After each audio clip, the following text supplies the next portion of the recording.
মুহূর্তের বড় খবর, পুরুলিয়া জেলা আদালতের নতুন ভবনে ফের লিফট কাণ্ড।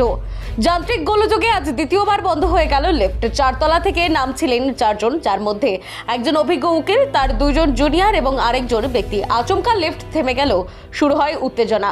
প্রায় 40 থেকে 45 মিনিট আটকে ছিলেন তারা লিফটের ভেতর। বাইরে দাঁড়িয়ে উদ্বিগ্ন সহকর্মীরা বারবার চেষ্টা করছিলেন দরজা খোলার, আর ভেতরে আটকে থাকা যাত্রীরা অপেক্ষা করছিলেন মুক্তির মুহূর্তের জন্য। শেষমেশ টেকনিশিয়ানদের হস্তক্ষেপে খোলা হয় লিফটের দরজা। পুরুলিয়া জেলা আদালতের নতুন ভবনে লিফটের এই বারবার বন্ধ হয়ে যাওয়া এখন বড় প্রশ্ন। কতটা নিরাপদ এই ব্যবস্থা, দেখুন বিস্তারিত।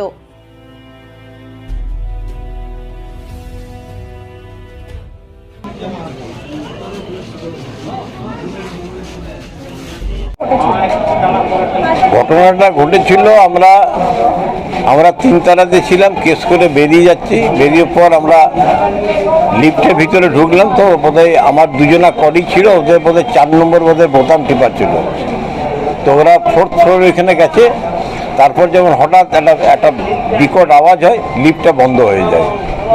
লিফটটা বন্ধ হয়ে যাওয়ার পর আর তো কোনো উপায় নেই। আমি ছিলাম, আমার দুজনা জুনিয়র ছিল, আমার যে ক্লার্ক সে ছিল, মানে আমরা হোল ফ্যামিলি ছিলাম।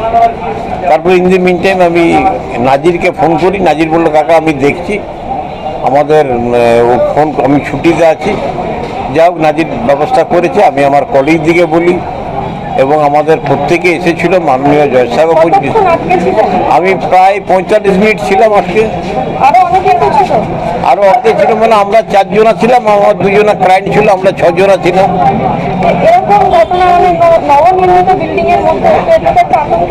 এটা একটা অনভিপ্রেত, তো এটা আমরা আশা করি না। কিছুদিন আগে আর একটা হয়েছিল।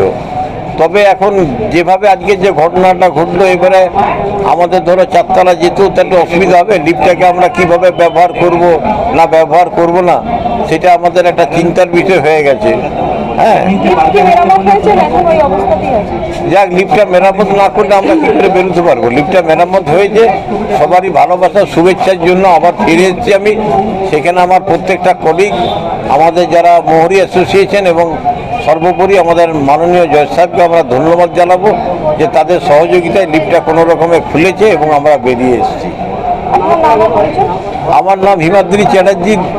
সৌভাগ্য বলুন আর দুর্ভাগ্য বলুন, আমি বারের প্রেসিডেন্ট।